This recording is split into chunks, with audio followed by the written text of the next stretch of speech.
All right, guys, we're going to get started shortly on the I Love Seville show. It's a glorious day to be alive. Very excited to connect with you on today's platform. We have some news to get to you on today's show. News that has not been reported as of yet here in Central Virginia. News that pertains to City Council and who may or may not run in the fall, this year when 2 spots come open for grabs. We also are very, very excited to welcome Sue Earhart to the show. She's the executive director of the Ivy Creek Foundation. So excited to spotlight such a phenomenal organization formed in May 1979. The Ivy Creek Foundation is a nonprofit conservation management organization concerned with both the cultural and natural stewardship of properties under its care. So we're going to spotlight a nonprofit that certainly is making this community better today on the I Love Seville show. We will also welcome Alex Erpy. I love Alex Erpy. Frankly, I'm a huge fan of the Erpy family in totality. Alex Erpy is the CEO, the Chief Executive Officer of Emergent Financial Services. My friend Alex Erpy is going to join us on the show as Wall Street and Main Street both try to navigate this soon-to-be, we hope, post-COVID society. I'm going to ask you this question.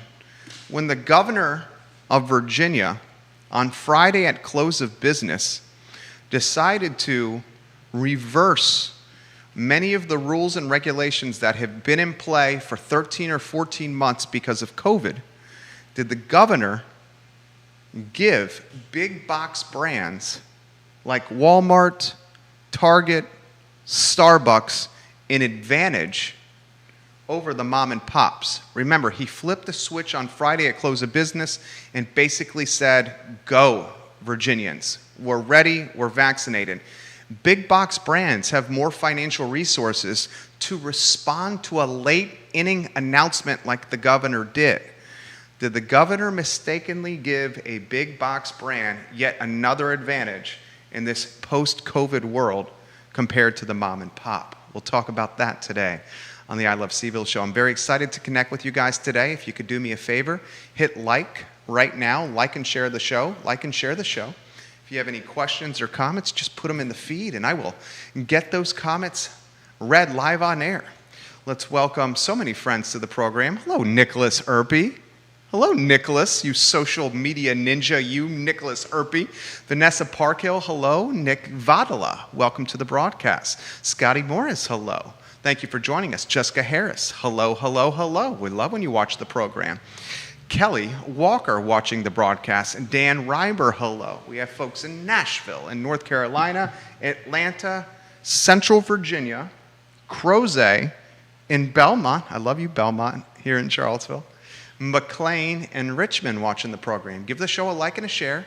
We'll get started here in a matter of moments on a beautiful day to be alive. Keith Smith, I see you, my friend. Hello, Keith Smith. Judah Wickhauer, I can rock and roll when you're ready.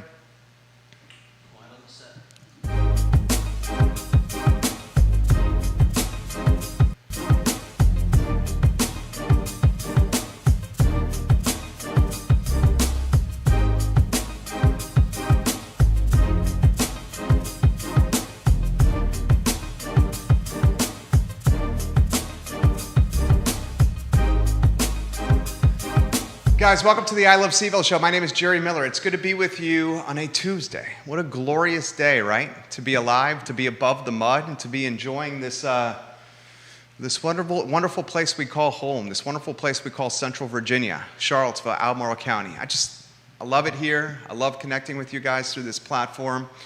I love passing along information that maybe you've heard, and we take a deeper dive on that information or introduce you to a new nonprofit that's making the community better. We're going to do that today with the Ivy Creek Foundation. We have an executive director, Sue Earhart, the executive director of the Ivy Creek Foundation, on the show today. We did a test Skype with her before the show started to check the audio-visual connection, the internet connection, and I'll tell you what, her bubbly personality and her zest for life was radiating through the computer screen here. So I'm excited for you, for those that don't know her, to meet Sue today on the program as we spotlight the Ivy Creek Foundation, a nonprofit that's certainly making Central Virginia better. We'll welcome Alex Erpy to the show in the 1 o'clock hour, the CEO of Emergent Financial Services. The governor of Virginia closed of business this past Friday. He pretty much hosted a press conference that was very hastily done. And he said, look, we're going to release the hounds. Masks are no longer needed. The question I'm going to ask you, by doing this in the bottom of the 9th inning and not giving warning or a heads up to mom and pops, to medium-sized businesses, to big box brands, did the governor not give a market edge or a market advantage to the Targets, the Starbucks, the Walmarts, and the Costcos, who have the deep financial resources to pivot on a dime, to change their strategy on a dime? You know, a mom and a pop, I was talking with the CFO of a brewery, and I'm not going to say who the CFO was or which brewery it was, but it's a big-time brewery here in Central Virginia. And this guy said, look, for 13 months, Jerry, we've been doing things one way. And with 7-hour heads up, Friday close of business, with the new rules and regulations going into effect midnight on Saturday, so 7 hours from the 5 o'clock press conference to midnight when the mask ordinance was removed, the CFO of the brewery locally said, look, this really puts us in a bind.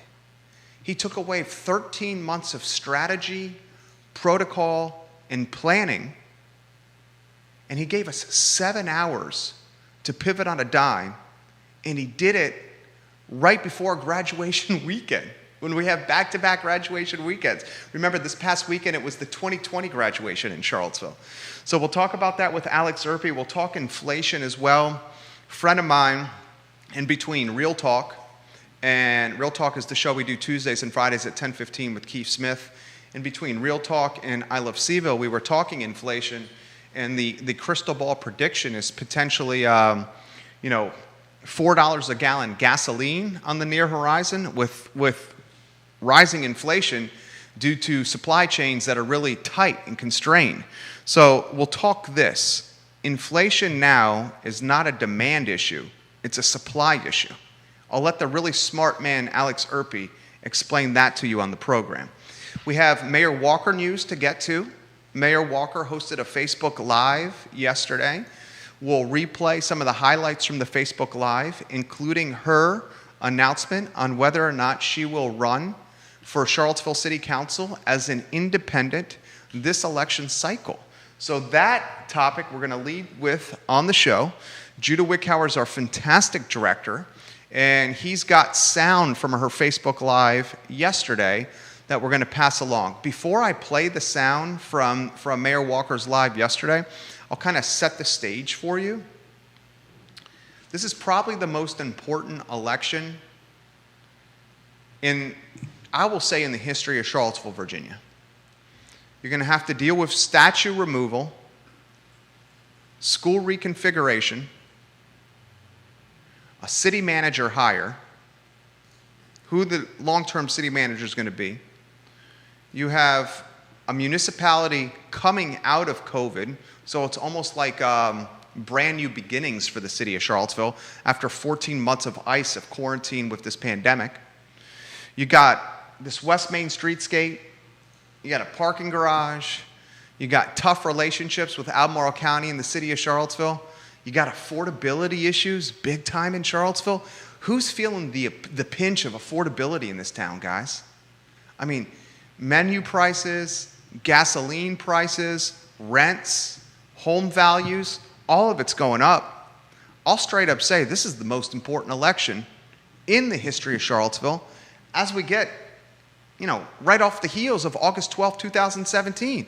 I mean, heck, guys, we're not even 4 years removed from 8/12, right? We got 2 spots up for grabs. Heather Hills announced that she is not running again. Mayor Walker has not committed either way, but she did do a Facebook Live yesterday and gave herself a deadline. Judah Wickhauer, my friend, do you have the first segment, the 056 to 137 clip? Yeah. Okay, thank you, Judah.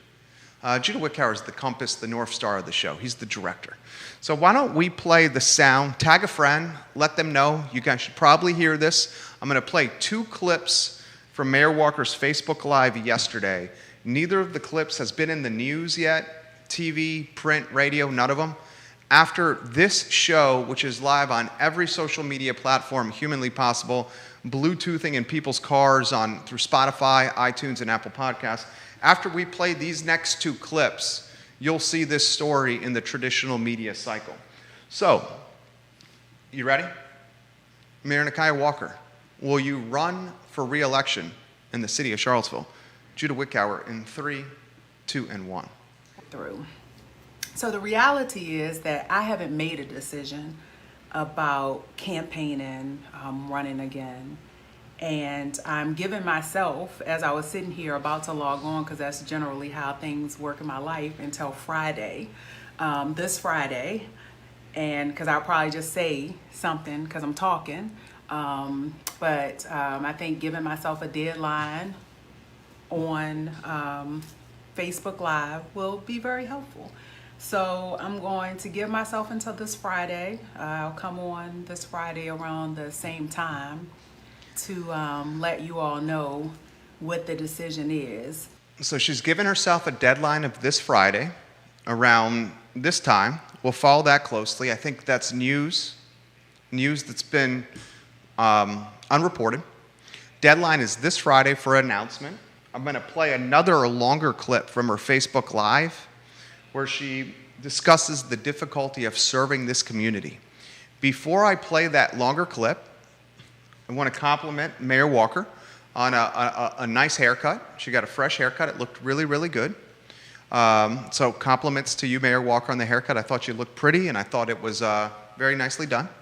And I appreciate also, Mayor Walker, the information on kind of what you're thinking and being transparent as we head to what I think is the most important election in the history of the city. The Democratic primary is the 8th of June. Carl Brown, Juan Diego Wade, and Brian Pinkston. There's 3 guys on the Democratic ticket. That list of 3 will be whittled down to 2 as the primary picks 2 people to go to the general election. When 2 people are sent to the general election, I'm a betting man, I'm an entrepreneur. I think Juan Diego Wade is a lock for council. I think the second spot is up for grabs. I think Juan is going to come out of the primary, and then the second spot between Brian Pinkston and Carl Brown is going to be a toss-up. Time will tell. Whoever comes out of the Democratic primary will be challenged by Yaz Washington and potentially Mayor Nakia Walker. Now, here's a longer clip from her Facebook Live where she discusses the difficulty of serving the Charlottesville community as a black woman in 2021. My friend Judah Wickower, do you have that sound ready to go? Yeah. Let's play that, my friend, in 3, 2, 1. But that I didn't know in 2017 that is how much, how people would dig in. Even the people who you don't think will dig in. When they want to prove you wrong, or when they want you to be wrong, or when they don't like you being right. I know I'm not the first person to go through it. I'll tell you that what I am struggling with the most is what happens to this community after me. I'm not the end all be all. I do think the black woman is God, but that's a whole nother thing. We can get to that a whole nother, I was poetic a couple months back and people couldn't handle that, so they probably really can't handle me saying that the black woman is God, but whatever. I really think that there is so much more, so many other ways that I can be impactful in this life. And I'm thinking about life in a way that I haven't thought about it before since December. And 2 sound bites from a 28-minute Facebook Live that's archived on our page. The first, certainly news for the Charlottesville and Central Virginia region. We have a Friday deadline, about lunchtime, about this time, for a decision to be made for the top elected official in the city of Charlottesville, and whether or not she's going to run again for a potential 4-year term in this municipality. We'll follow that closely on the I Love Seville show. As we've said many times on the network, We're heading into the most important election this municipality has seen, perhaps ever. Now, I want to slide the politics to the side for now, and I want to introduce you to a nonprofit that I think is just absolutely fantastic. The nonprofit is the Ivy Creek Foundation. It's a nonprofit conservation management organization that is concerned with both the cultural and natural stewardship of the properties under its care. Sue is going to join us, the executive director, Sue Earhart, in about 2 or 3 minutes on the show. One of the things that I've been trying to do with the I Love Seville network is to bring information to you that you otherwise may not know. A good example is what we did yesterday with Biscuit Run Park. We let you know Biscuit Run Park is 1,200 acres. We let you know Biscuit Run Park is right in the urban ring. We let you know if you combined Walnut Creek Park and Pretty Creek Park and you added those two, they still would be smaller, the combination, than Biscuit Run Park. We gave you the history of Biscuit Run, from potential development to Commonwealth bailout to the 99-year lease with Albemarle County. And we asked a very straightforward question on this network. Why do we have 1,200 acres right next to Wegmans in the urban ring on ice doing absolutely nothing? Why don't we open up the park so county residents and Central Virginians can utilize and enjoy the beauty that God has created? I think it's a straightforward and very fair question. No? In my campaign for Albemarle County Board of Supervisors, which I've highlighted that I'm running for supervisors in the Scottsville district on this network over the last couple of weeks, I said that getting Biscuit Run in its full glory and its full potential is an important aspect of what I'm going to try to do if elected.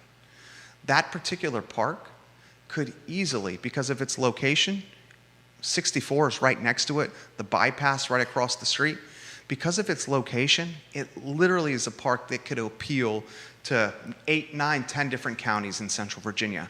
It's right off 64, you know? Imagine the potential of an amphitheater with some live music on a Wednesday or a Saturday or a Sunday. Maybe a joint venture, a public-private partnership with Red Light Management and Corn Capshaw, sending fantastic talent to Biscuit Run to play in this outside amphitheater, almost kind of like a trimmed-down version of Red Rocks, right? Or maybe a Virginia Beach amphitheater, smaller type version.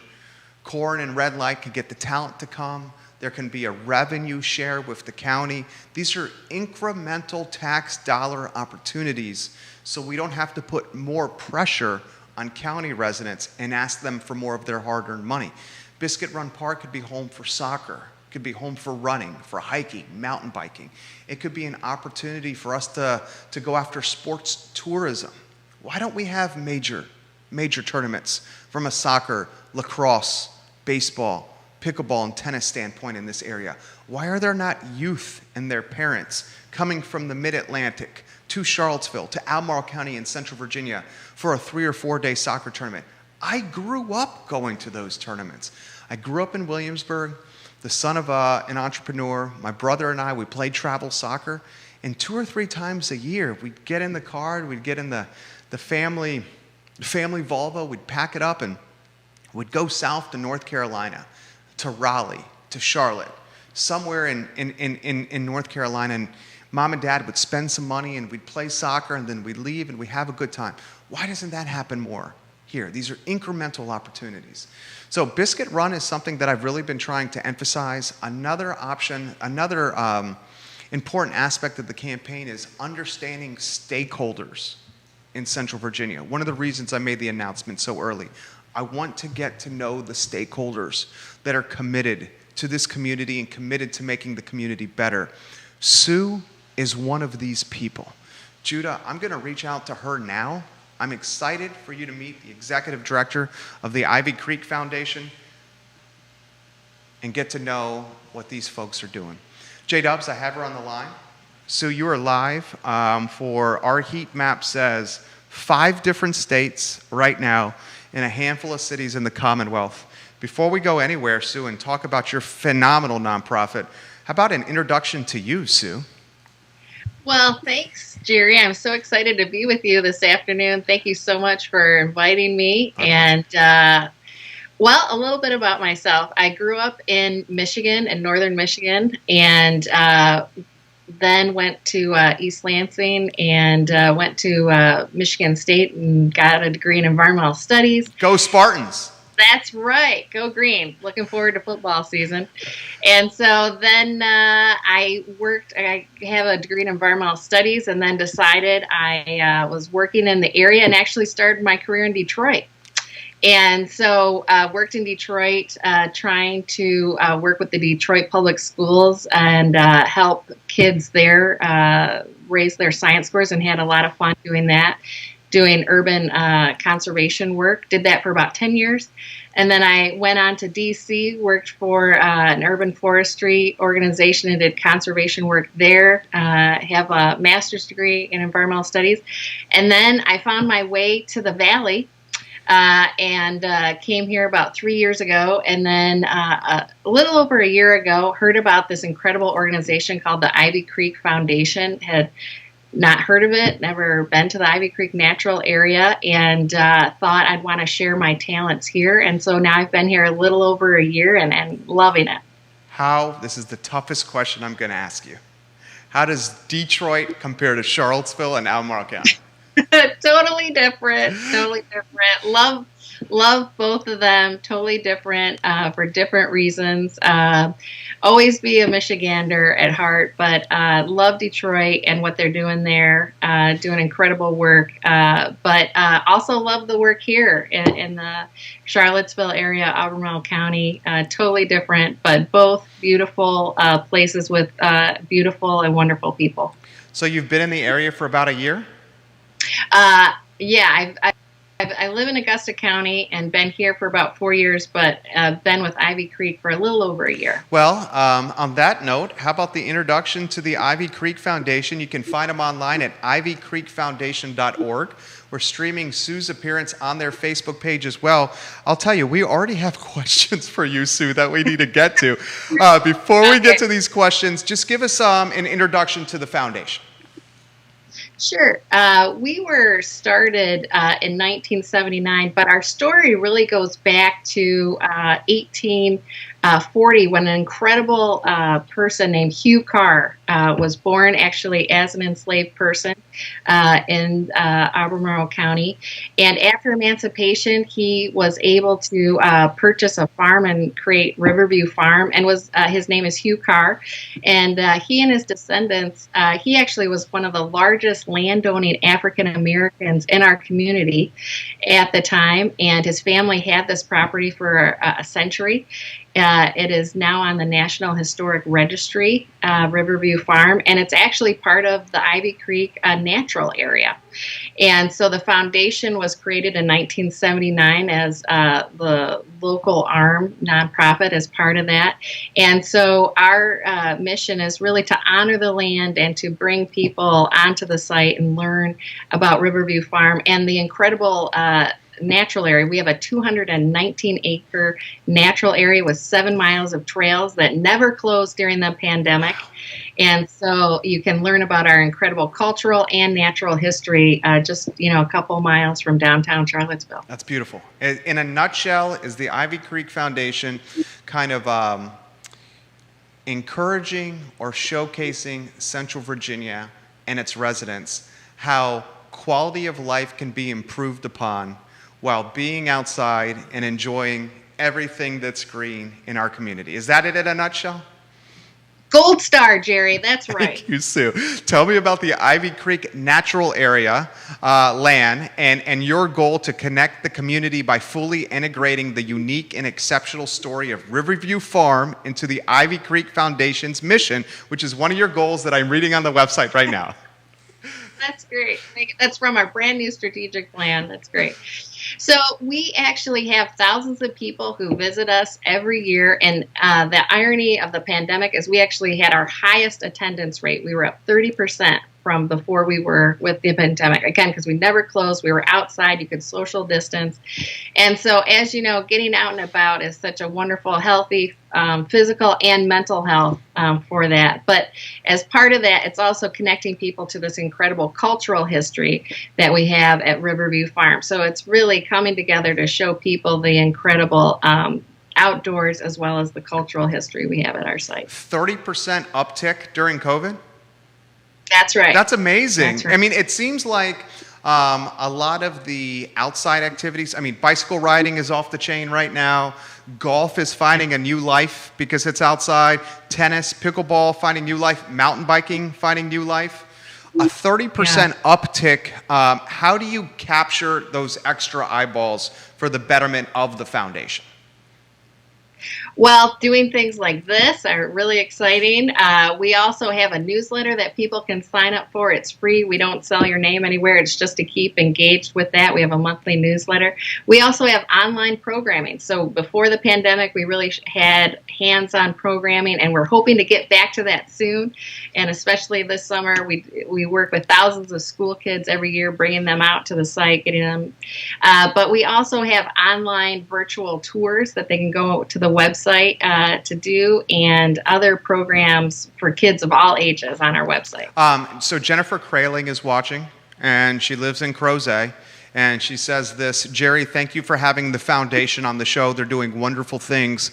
Please make sure you ask Sue about the money they need to keep the foundation going and how the community can get involved, in particular maintaining trails and keeping it as quality as they have done. My family enjoys hiking through these trails. Thank you. I swear I didn't plant that. That's a great comment. There's more like this too. Oh, this is great. Thank you so much. So we are a small nonprofit, and over 50% of our donations go towards come from individuals just like that wonderful person right there. Sure. And as she said, it is all maintained we have a very small staff and hundreds of volunteers that maintain our 7 miles of trails. And we can't do it without your help. So anyone can go to the website and hit that donate button. We would love that because it goes right into the programs to maintaining the natural area, especially the trails, and then offering programs virtually and hopefully in person soon. Spencer Carrig says, are these trails we can mountain bike? Do they have the trails online so we can find? She says no to the mountain bike because the mountain biking does some damage to the trails. And I'm not knocking mountain biking. I do love to mountain bike, but I'll tell you what, it will eat up trails. Yeah.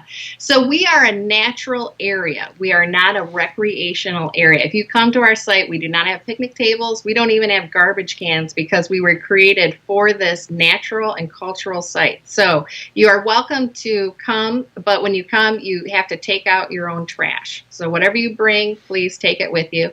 And it's because our site is really for people to visit and the wildlife. So we have black bears on site. We have fox. We have raccoons.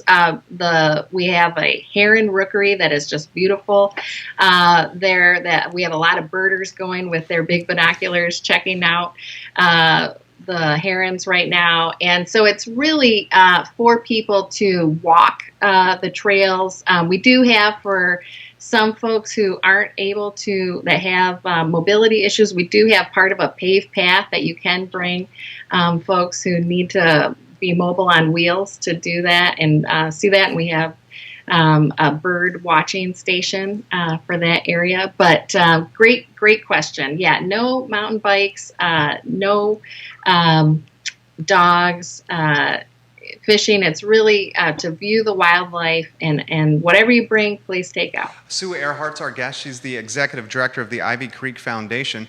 Multiple people asking this, and I was wondering it myself. So what I'll do for Laura and for Stephen is I'm going to paraphrase your comment because I think it's a great one, and I was wondering it myself, and I'm going to ask it in a different way to Sue.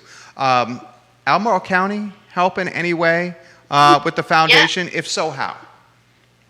So we are actually, when we were created, our site is actually owned jointly by the city of Charlottesville and Albemarle County. Okay. And they are wonderful partners. We just feel so pleased that we are with them and work with them every day.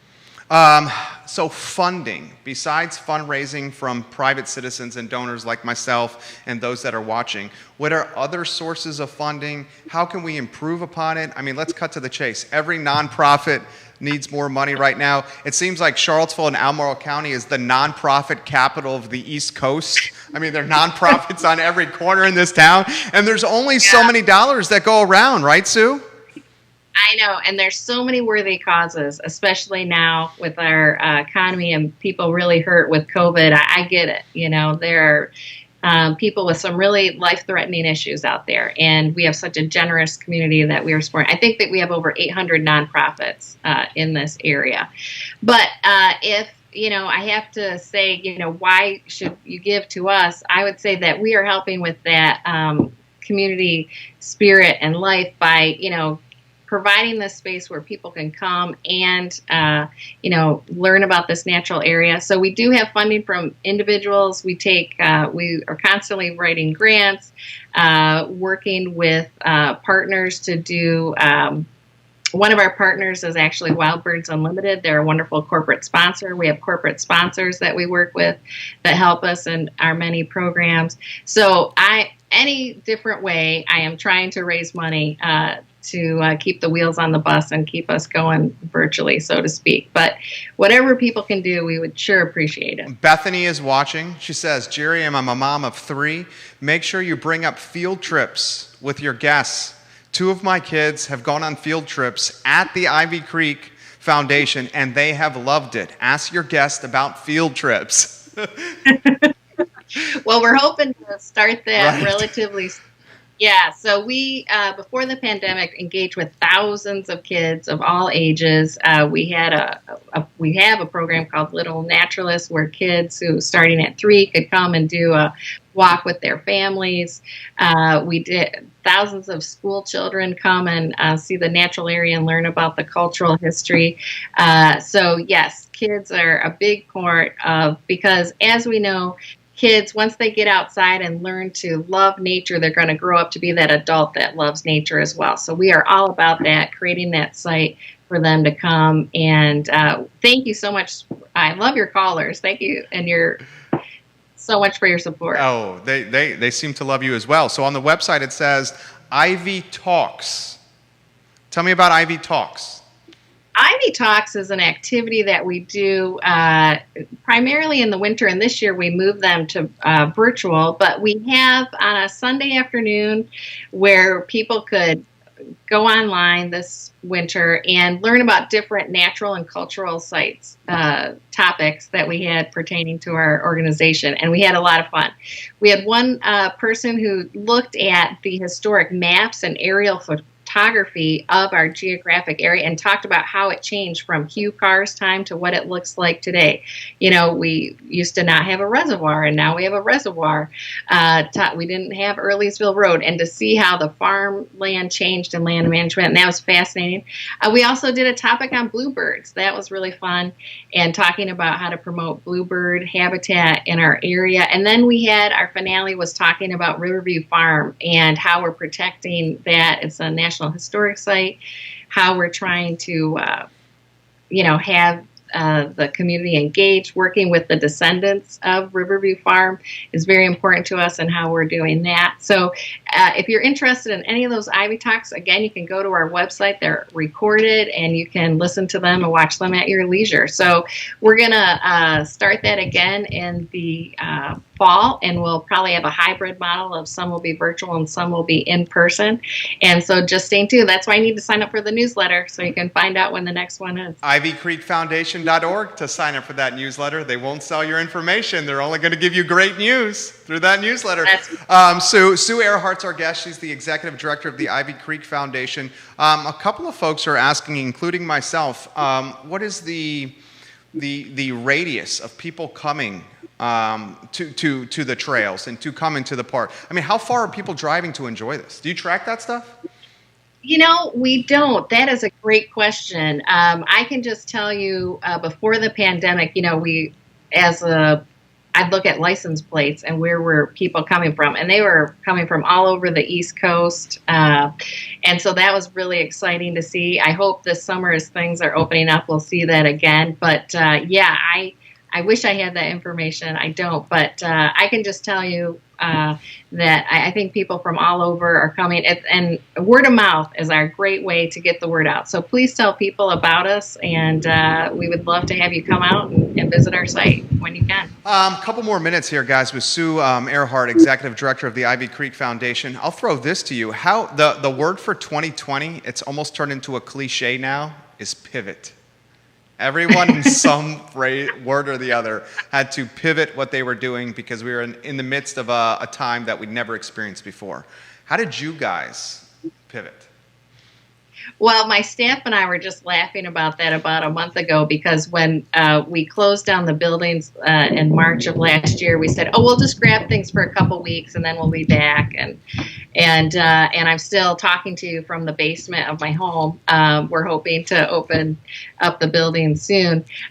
So, before that, some things changed and some things didn't. So our site never closes. We're open 365 days a year unless there's a blizzard or something like that. But other than that, we are open. And so, again, we had a high turnout for people walking the trails. And, just to be serious for a second, we had people who, would write notes saying, I just lost someone due to COVID and I can't have a funeral. And so going out on your trails really helped me, work through what's going on in my life right now. And I feel so honored to be part of that journey for that person. But then other activities, we had every day of the year, we had some hands-on activities, bird walks, nature walks, we had cultural history tours, and that all had to shut down. So we really moved everything to be online, where we have these online tours. You can listen to, go on a nature walk at your home, or you can take your phone with you and go out on the trail and learn about the wildflowers, or the Ivy Talks went online. So we did a lot of that pivoting. We also took that opportunity to, when the barn opens up, which is like a mini museum for the family and the site, we redesigned the interpretive experience for the visitors. So we took that opportunity to, redesign some things I think people are really going to be excited to see.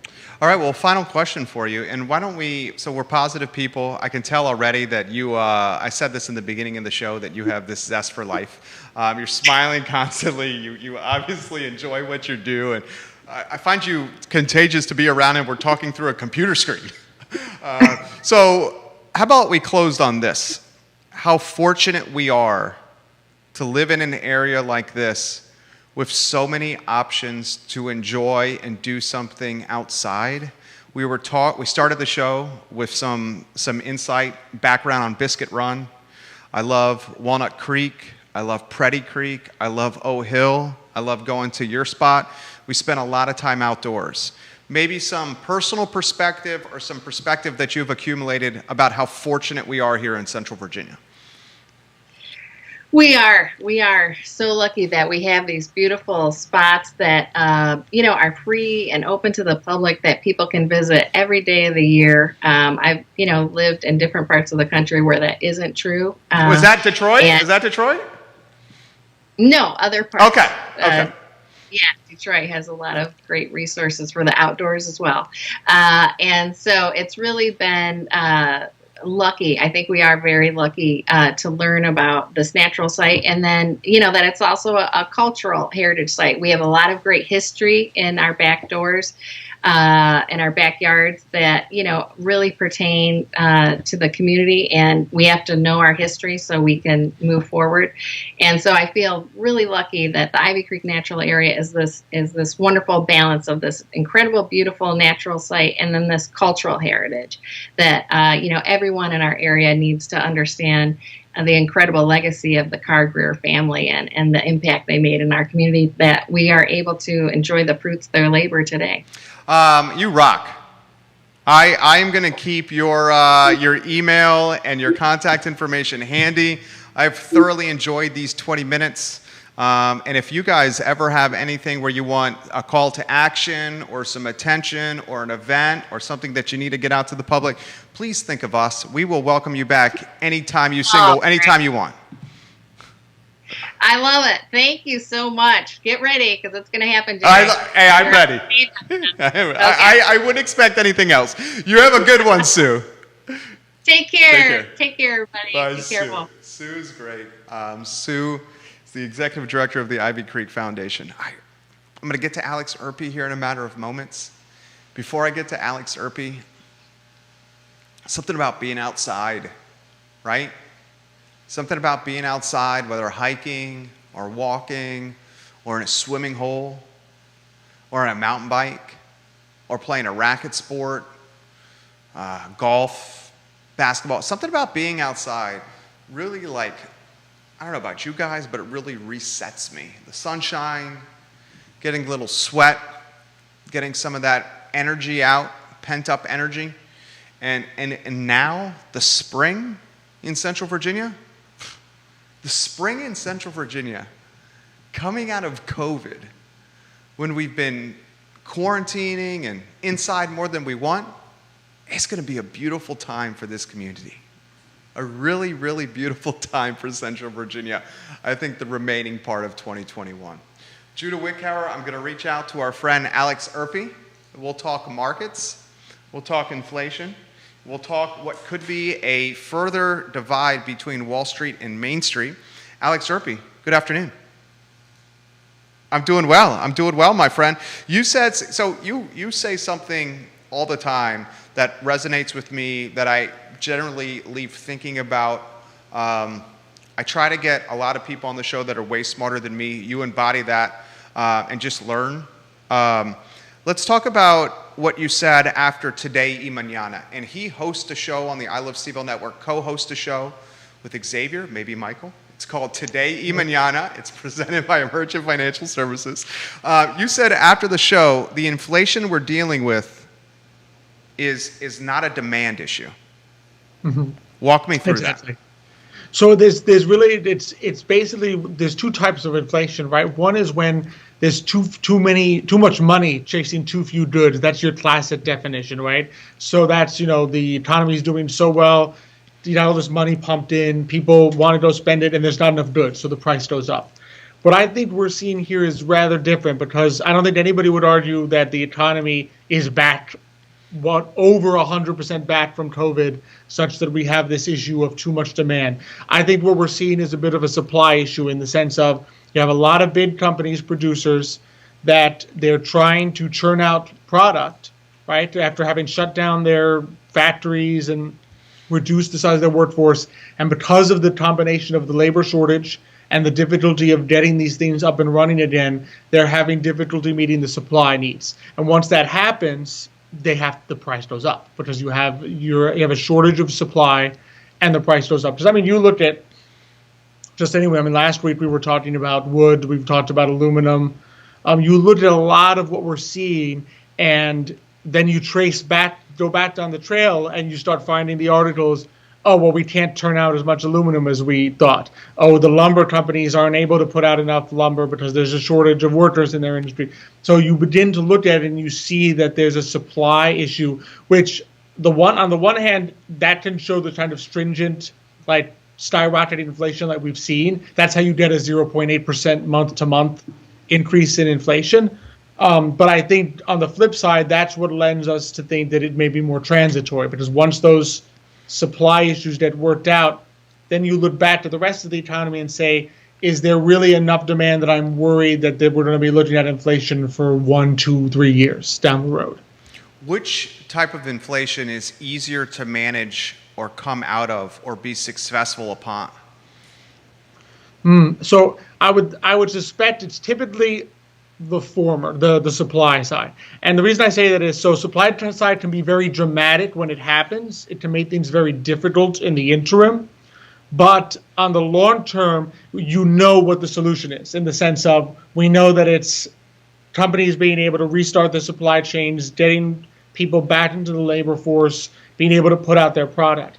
The demand side's always trickier, because you now have the questions of Where do interest rates need to be? Is the Federal Reserve printing too much money?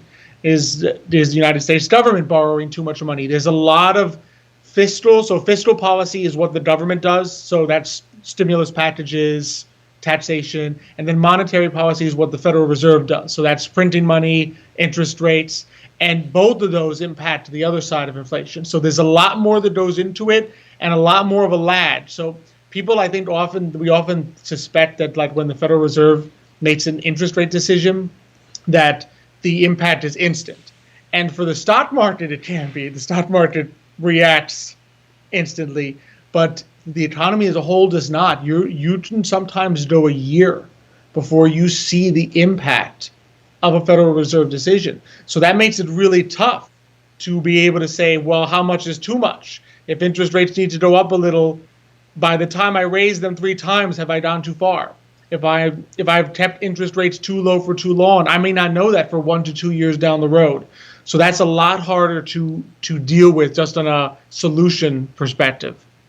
I read an article this morning on CNBC on Walmart. And Walmart CEO Doug McMillon said customers want to get out and shop like they've never shopped before. I'll throw a statistic to you. Store traffic in Walmarts across the globe rose in April, which was the first increase in a year. When customers shopped, they tended to buy more as well. The average ticket at Walmarts across the world increased by 9.5% in the first quarter, even as overall transactions fell about 3%. So people are spending more money than they've ever spent before, and Walmart's confirming it. Its stock is green and upticking. You're seeing that today. Yeah. The Walmart and the big retailers are up today, even though the market itself is wobbling. Okay, that's where I was going to go. You got Target, you got Costco, you got Walmart, you got these big box brands that are up today, even though the market is, I'm looking at the screen right now, flat, we hope. Flat to Yeah. What do you attribute the big box retailers upticking to? The mask, the removal of the mask? Oh, I think it definitely is a large impact there. They like you said, they've had good earnings. So earnings are part of why they're up today, because the earnings picture for those companies has improved. But I think basically what happened last week is almost a free-for-all for them. Because, Walmart was the first to come out and say, we will permit the vaccinated to not wear masks. That's right. But we will not ask you to prove that you are vaccinated. Right. So, we all know that the honor system, I'm sure it'll work somewhat, but not perfectly. And it's just a very big boon for them because they have been, Walmart's biggest competitor, of course, is Amazon. We often think of other retailers, but let's be real, the Walmart is so large and their reach even online is so great that their biggest competitor is Amazon. So this has pushed them a little further in that race because for the past year, Amazon has dominated. Because you stay at home and you click that button and it comes to your door, no contact. So this enables people, I think, to go in there and possibly also sends a message, I think it does, the one positive from last week, it does send a somewhat of a safety message. It sends a message of, well, we've reached the point where if you are vaccinated, you should not fear going into a Walmart. In a sense, I feel like that's a major boon for them. The question is whether small retailers, small businesses will see the same kind of boom. Okay, so that's where I wanted to go with this. Alex is brilliant. Walmart was first. As soon as Walmart says we're not going to require masks in our store, Costco, Trader Joe's, Chipotle, Starbucks, CVS, and Target immediately follow suit. Immediately follow suit after Walmart. Here's the question I'm going to ask you. Go anywhere you want with this. In the beginning of this pandemic, the government prioritized Walmart, Target, and big box brands, Lowe's, Home Depot. I said in the beginning of the pandemic, the most dangerous spot in Charlottesville, Virginia was the Lowe's on 29. It was packed. It was packed. Xavier's got a funny story about the Lowe's at 29 too. He said that on Today Even Yacht. I love Xavier. You know I do. Okay, so the beginning of the pandemic, the government prioritizes big box brands over the mom and pop retailers. That's clear cut what happened. Now as we're coming out of the pandemic, when the governor of Virginia at close of business Friday says you don't have to wear the mask. We're about to open up and release the hounds again, right? Does that not give a huge edge to the big box retailers and the big box businesses that are much better capitalized than the mom and pops? The mom and pops for the last 13 months have just been trying to figure out how to survive. And for the last 13 months, they've tried to perfect these COVID safety protocols that we've all asked them to do so we could go in and patronize their businesses and keep their lights on. Now, for example, in Virginia, Friday at close of business, the governor says, essentially, forget that, let's go. Yeah. And then the Walmarts can respond ASAP. Yeah, anywhere you want to go on this. No, I think it does go to show that the one consistent throughout this whole pandemic in terms of our response to it has been, whether intentionally, I think some might argue intentionally or unintentionally, the prioritization of the needs of large businesses. It has been a boon for some very large companies, and they have been able to get away with things that the mom and pops just weren't able to. I mean, just even Friday, you looked at what happened, right? The masks went off instantly Friday, but the capacity restrictions were made until, I think, what is it, the end of this week? Yeah, May 28th, I believe. And we all know who's more heavily hit by percentage capacity restrictions. Mom and pops. Well, mom and pop, because their store is only a certain size. Right. And Walmart, if you say, well, you can only put 50%, 60% of people in a Walmart, well, that's fine. It's huge.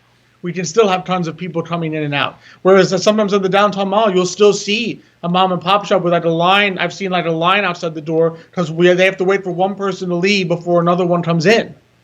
And so you can sort of see what was prioritized in, okay, we can get rid of that restriction, but we'll leave this other one in there for another week or week and a half.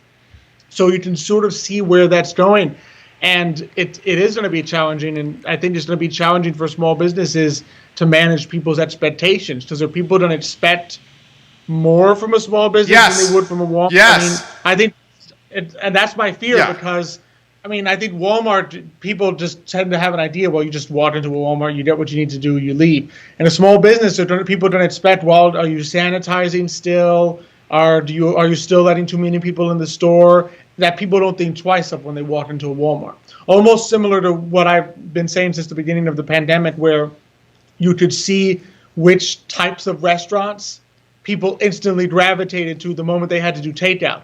The first reaction wasn't, let me go to my local mom and pop who was at a sit-down restaurant and see if they're doing takeout. No, it was the first reaction you would see Chipotle. Yeah, Chipotle's stock price boomed. It boomed. Because people's first inclination was, well, if I'm going to do takeout, I'll do the place where I always do takeout. And so I think it's really on us as consumers just to be a little bit more aware and say, well, okay, I can't, it's already onerous enough on a small business owner. Let me not put any more onerous requirements on them that I'm not expecting from the big box retailers. Because already the game is rigged in favor of those large companies. We as consumers have to sort of do our part to sort of equalize things and make sure that we're treating our mom and pop shops the way we treat the large retailers, preferably better. That was a phenomenal take, and I'm going to unpack some aspects of that take from Alex Erpy, CEO of Merchant Financial Services. First, what did you mean in the beginning of that take where you said the government either intentionally or unintentionally prioritized the big box brands? Oh, I just think my suspicion has always been, people, I think, subconsciously, we always act what we think is in the perceived best interest of ourselves. And mom and pops, small business owners, I don't know about you, we don't have lobbyists in Washington that are saying, well, you can't do this, you have to watch out for my store, and the big companies do, right? And the big companies always have the additional resource, since they're publicly traded stocks, of the Federal Reserve coming in and calming them down, saying, don't worry, you can borrow at zero, and then reinvest in the markets, that kind of thing. So I think there's always a comfort level that the big companies backed by financial firms have that the mom and pops don't when you have lockdowns. And so my suspicion is that just when the government makes decisions, especially when it comes to the federal government, they're going to make decisions that are first best for the corporations that have a voice up there, and then they'll go down the line.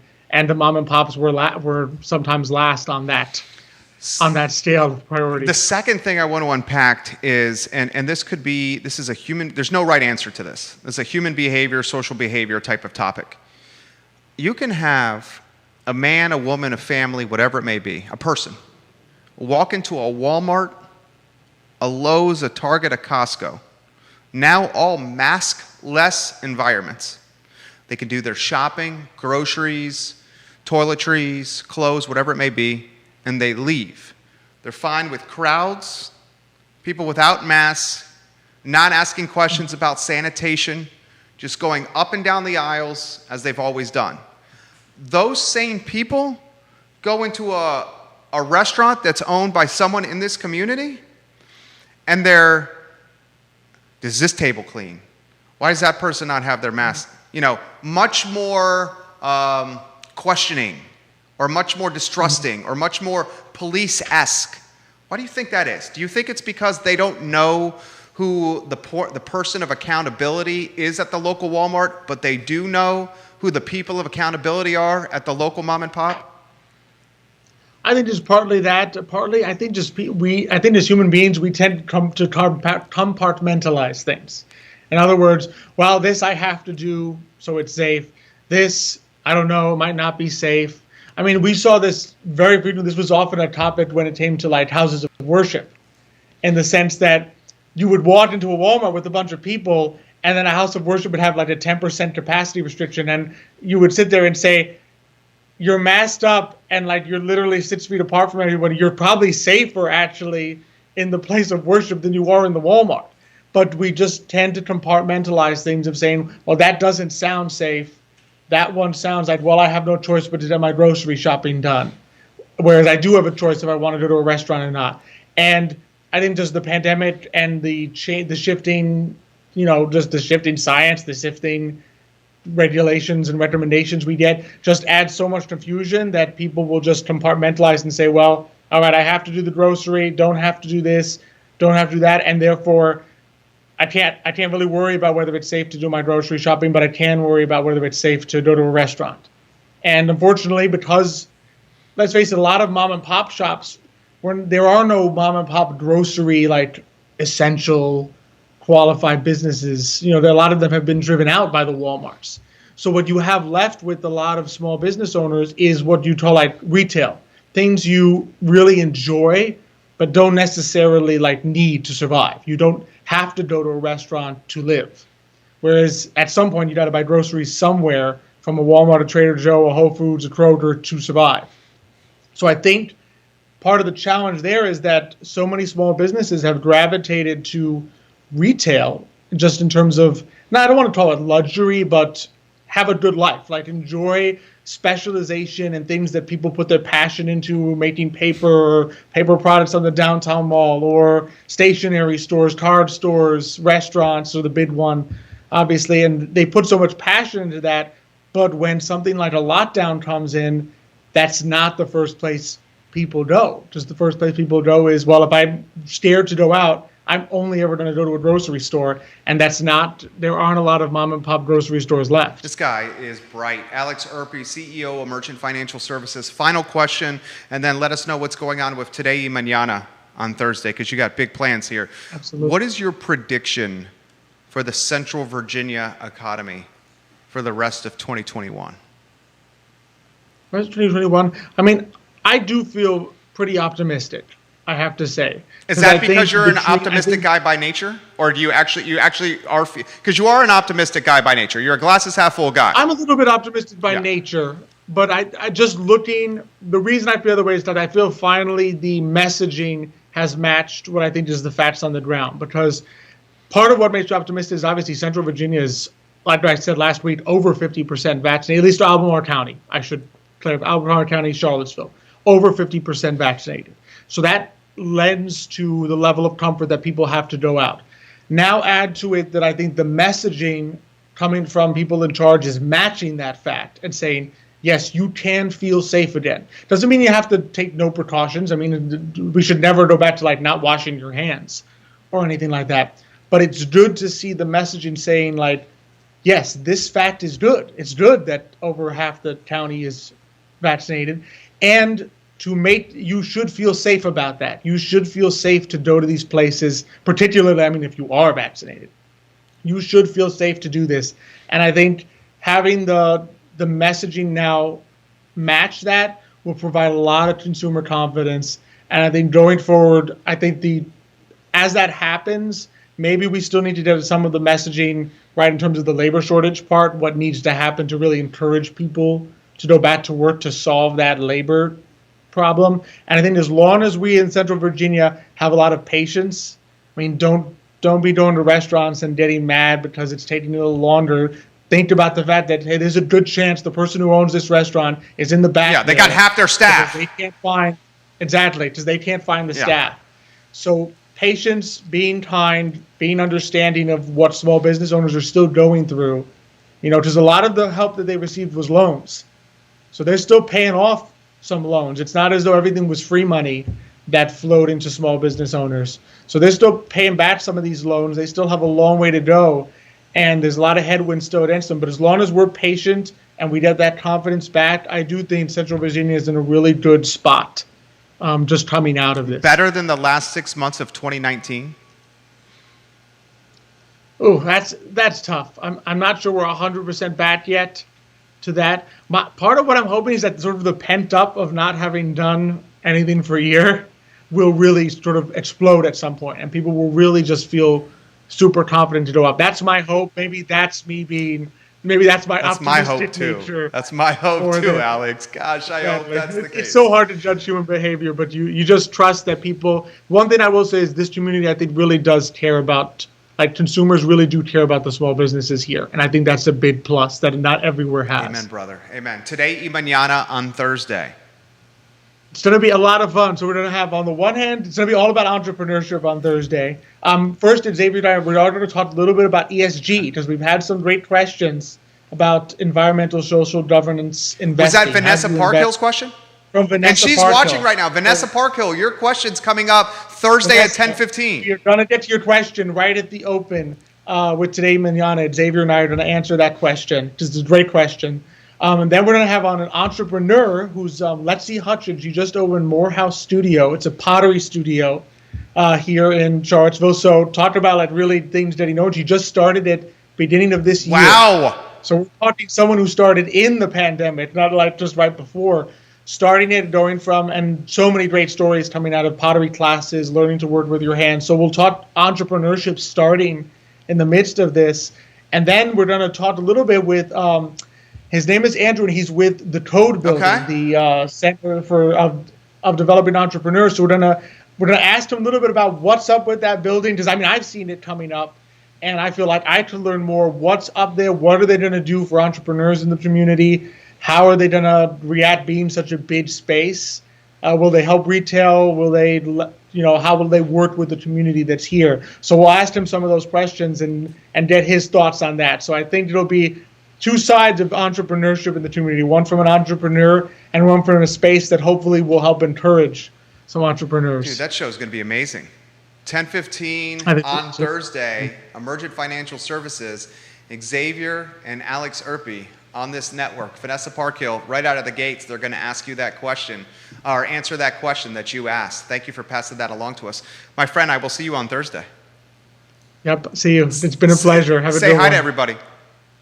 Will do. Say hi to Judah. Oh, Judah says hello. He's listening. He says hello.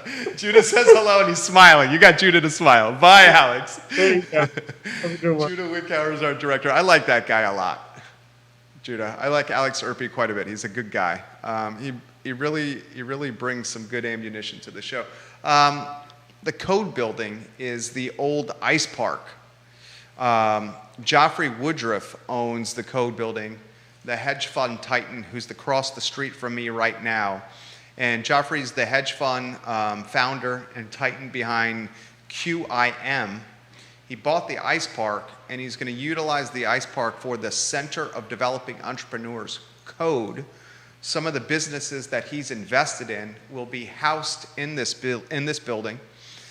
This building is going to have built-in efficiencies like an accountant there, a CPA, an attorney, people that can help a bunch of businesses from a back-end infrastructure, all located under one roof, vertical integration.